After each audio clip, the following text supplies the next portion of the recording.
दोस्तों नमस्कार। मैं श्यामनाथ यादव अम्बेडकरवादी। ये किसी लाइव डिबेट में इंडिया टीवी के पत्रकार हैं रजत शर्मा। इन्होंने कांग्रेस की प्रवक्ता हैं नायडू रागिनी, इनको गाली दिया। तो पहले थोड़ा आप लोग इस वीडियो में देख लें, उसके बाद फिर आगे बात हो। तो उंगली को सही जगह पर लगाइए, तुरंत लाइक बटन दबाइए।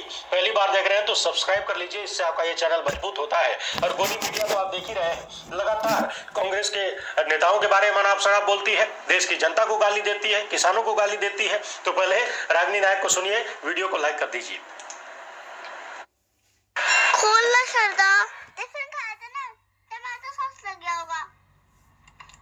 वीडियो को लाइक कर दीजिए।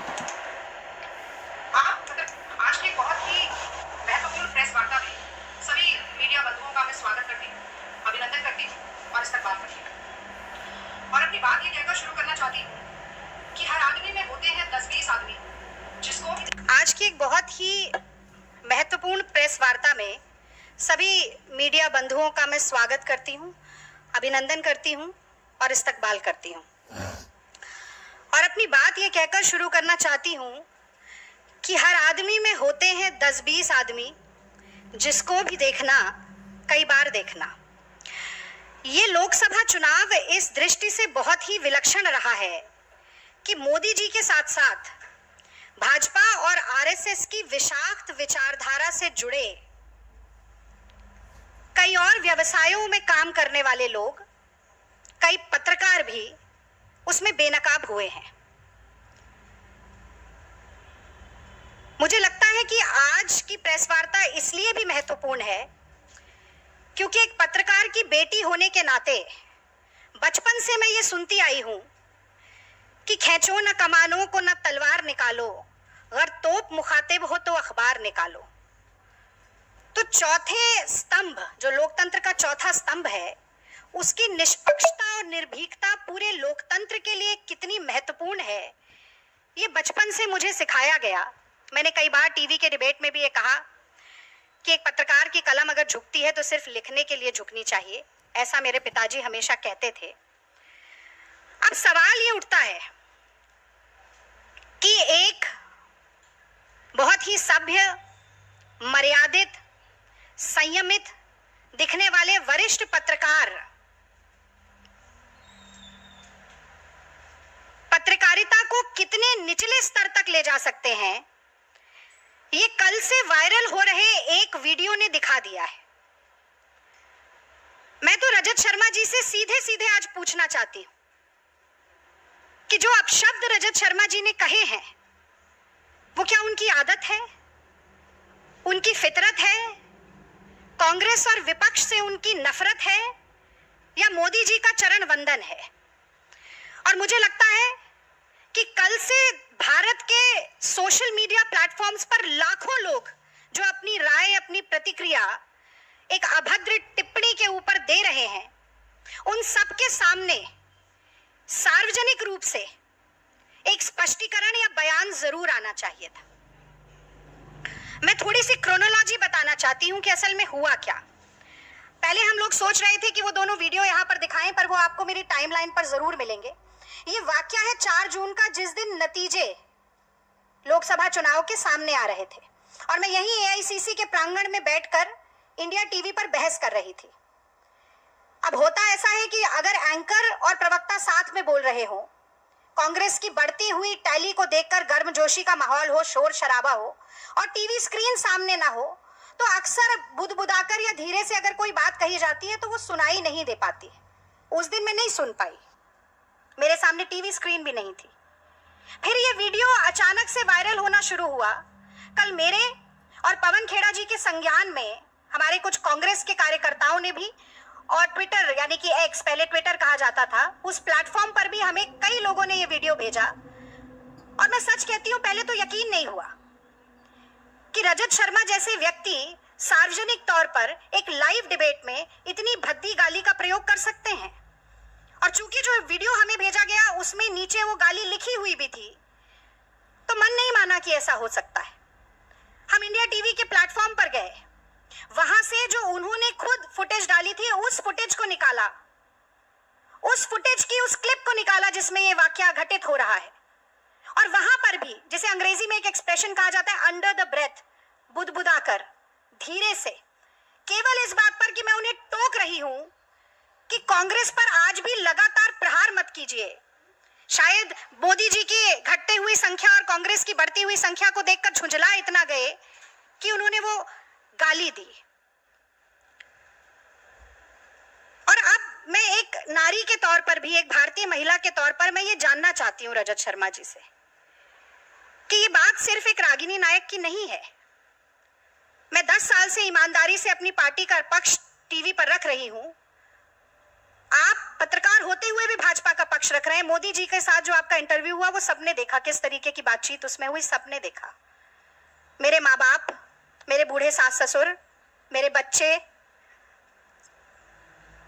सब वो वीडियो देख रहे थे।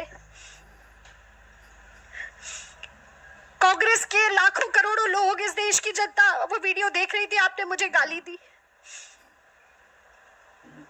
सिर्फ इसलिए कि मैं ईमानदारी से अपनी पार्टी का काम कर रही हूँ, इसलिए कि मैं ईमानदारी से अपनी पार्टी का काम कर रही हूँ।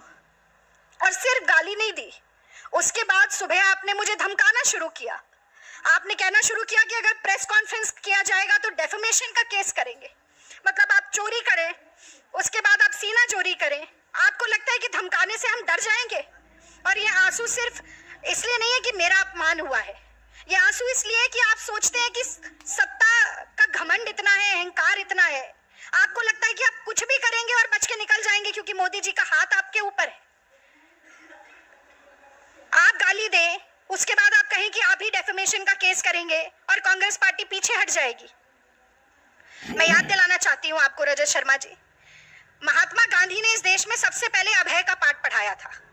चंपारण में नीलहे जबरदस्ती नील की खेती कराते थे। गांधी जी ने कहा था कि सत्ता के गुरूर से डरो मत, अत्याचार से, शोषण से डरो मत।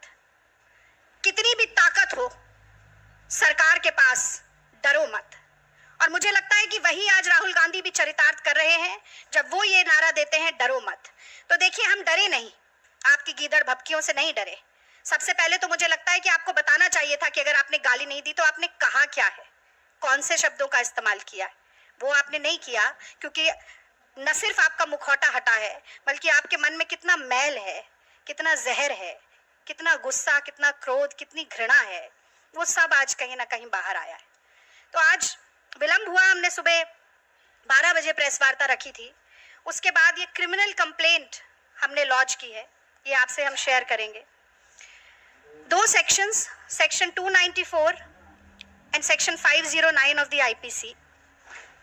सेक्शन 294 कहता है, whoever to the annoyance of others does any obscene act in the public place or sings, recites or utters any obscene song, ballad or words in or near any public space shall be punished with imprisonment of either description for a term which may extend to 3 months or with fine or with both.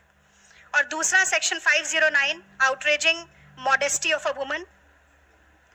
Whoever intending to insult the modesty of a woman utters any words, makes any sound or gesture, or exhibits any object intending that such word or sound shall be heard, or that such gesture or object shall be seen by such woman, or intrudes upon the privacy of such woman, shall be punished with the imprisonment for a term which may extend to 3 years, and also with fine.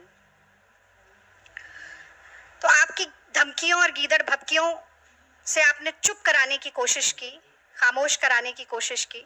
हमने ये criminal complaint launch की है और हम न सिर्फ ये उम्मीद रखते हैं कि इस पर प्राइमा फेसे इन्वेस्टिगेशन के बाद एफआईआर भी दर्ज होगी, बल्कि मैं आज एनसीडब्ल्यू को भी आप सभी मित्रों के माध्यम से जगाना चाहती हूँ।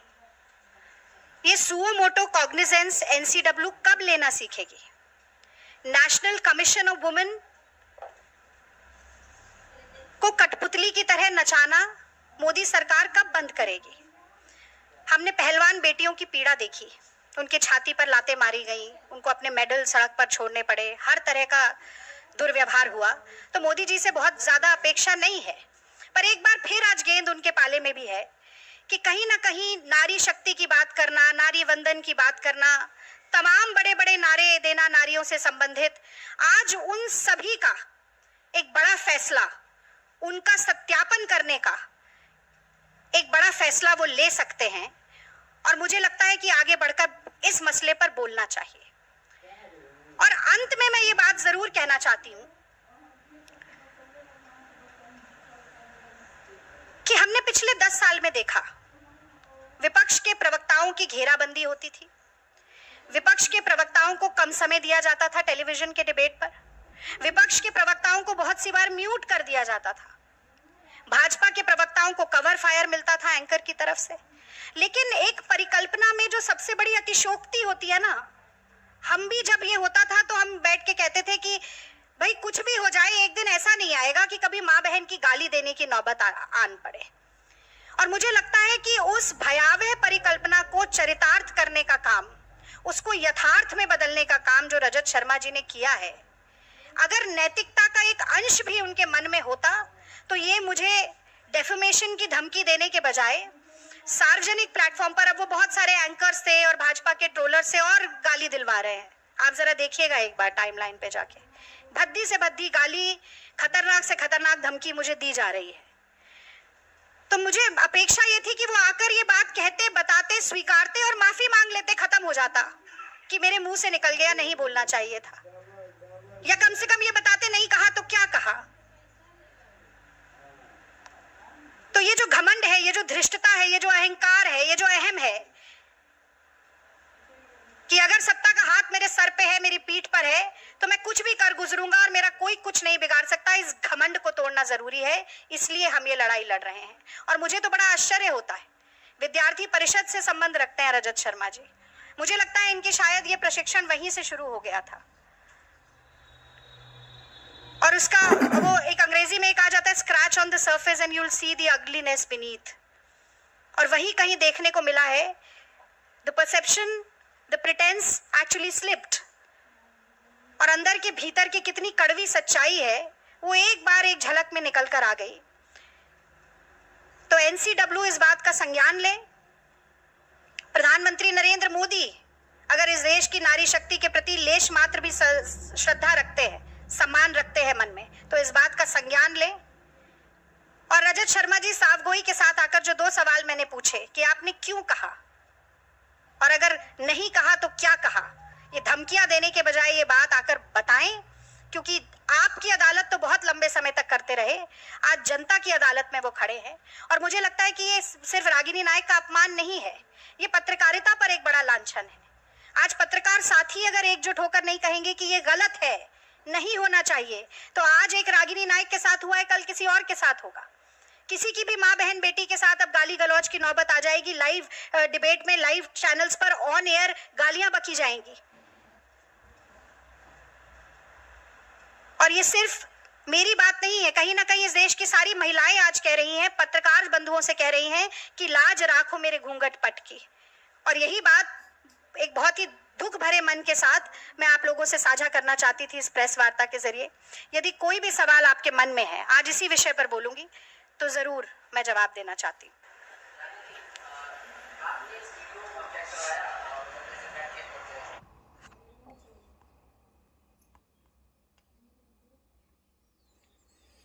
तो जैसा कि आप लोगों ने देख सुन लिया, अब उस पर कहने की क्या आवश्यकता है, आप लोग समझदार खुद ही।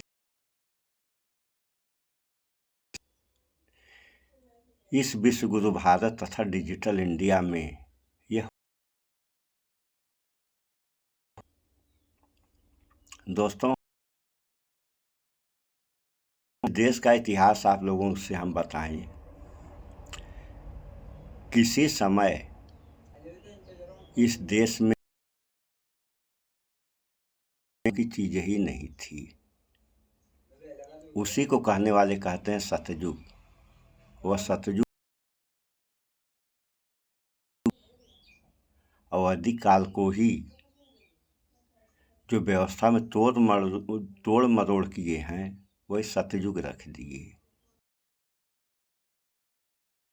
उसके बाद इस देश का नाम हुआ हिंदुस्तान। तो इस देश की में बुराइयां शुरू हो गई कुछ। उसके बाद ये इंडिया हुआ। जब इंडिया हुआ तो बुराई और बढ़ गई। उसके बाद ये डिजिटल इंडिया हुआ है, तब से बुराई की तो बातें छोड़ी, आग लग गई इस देश में और सारे लोग देख रहे हैं, लेकिन ये कोई नहीं सोच रहा है कि आखिर ये आग बुझेगी कैसे। सोचने वाली बात है। अगर इस पे आप लोग विचार नहीं करेंगे, आप लोग सही रास्ते पर नहीं आएंगे, आप लोगों का मतलब हमारा 140 करोड़ आबादी से है। अगर ये 140 करोड़ आबादी सही राह पे नहीं आएगी तो इस देश का क्या होगा। इस वीडियो